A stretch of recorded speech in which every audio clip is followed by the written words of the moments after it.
Okay, so as a follow-up to my previous video, because I forgot to say it, I'll show a video later on. I'm going to make one because I need some people to do it with, to show the transition between striking and flow and how flow really works under high-speed conditions, because I think there's still confusion that people have. But the main thing is, the reason why in Warrior Flow we teach people how to flow is because without contact there's no fight. I'm sorry, you know, there's just the way it is. And real fights are in close, right? Real fights are not, you know, out here playing kickboxer. Real fights are in close, you know, at, you know, what we call uncomfortable man distance, you know, bad breath and all, you know, feeling, you know, people sweating and spitting on you, all that stuff.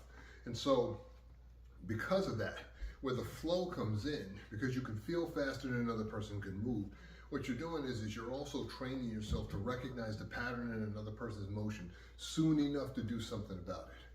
So if I'm moving with a person and I'm flowing, this is the reason why also exercises like polishing the sphere at different ranges and also washing the body are important, because what you're doing is on a neurological level, you're training your brain to recognize what this feels like. So even though I'm washing the body and washing my arms, yeah, okay, I know it's my hand touching my arm, yeah, I get that. But I'm responding and training myself to move in a way as if someone else is trying to control me, or learning how to get around things, or even just hit through things.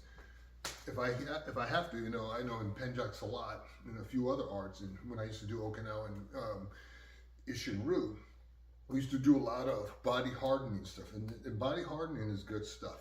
In Warrior Flow, the kind of body hardening that I show people is how to strike their own arms with the proper ridge, where the arm relaxes and I'm hitting with the ridge that I would want to hit, where I can feel, yeah, see, that would be a problem if I didn't have this relaxation, but also how my arm learns to recognize it and stay relaxed enough to respond.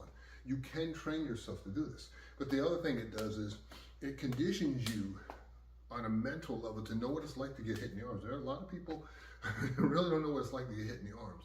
And the reason for that is because when I'm entering on someone, if I can get past your hands, it's over. If I can get around your hands, great. You know, in Warrior Flow, we deal with people's hands by exception, not as a rule. If I can get around your hand and hit you, I will. If I can get through your arm, I will.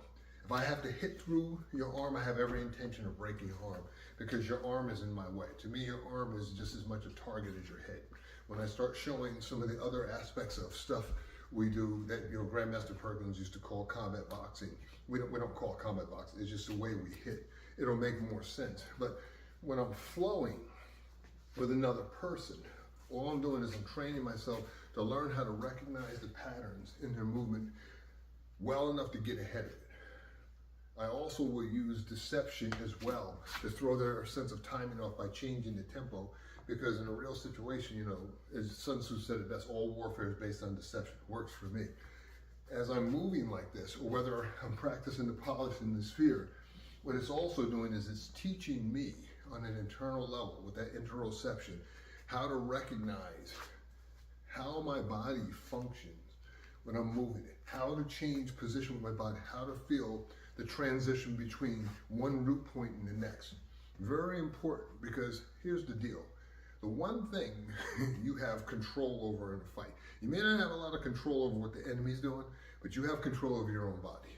The biggest mistake I think most people make is they're so wrapped around the axle of what the other guy is doing, or the technique, and I'm not saying that those things are wrong, but they don't spend enough time developing their own body to be able to do the kind of things they want to be able to do.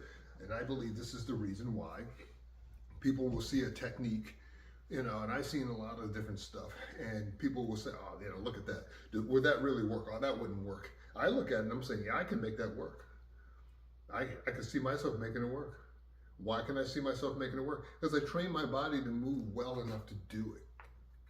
And this was a big, big secret of something that I recognized in my masters. They worked their neurology.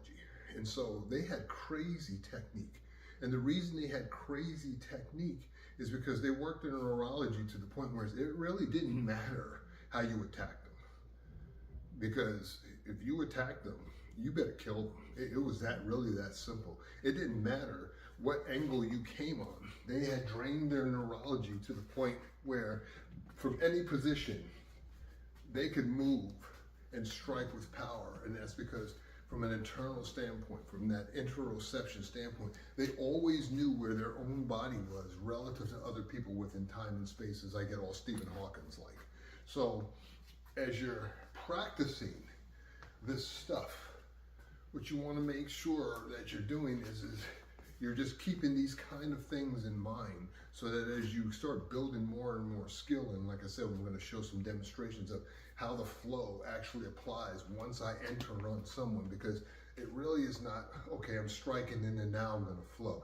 I'm already flowing because it's just movement. People make this harder than it has to be, but this motion here, there's nothing magical about this, whether, you know, in warrior flow or close combat or whatever the case may be. A shuto strike's a shuto strike. It's the internal development that allows me to move certain ways. So when I got to put foot to behind, I don't have to think about what to do with my body. So hopefully this helps. Like I said, when I do the demonstrations, you know, and show you how to practice this and how this stuff applies, it'll make perfect sense for you.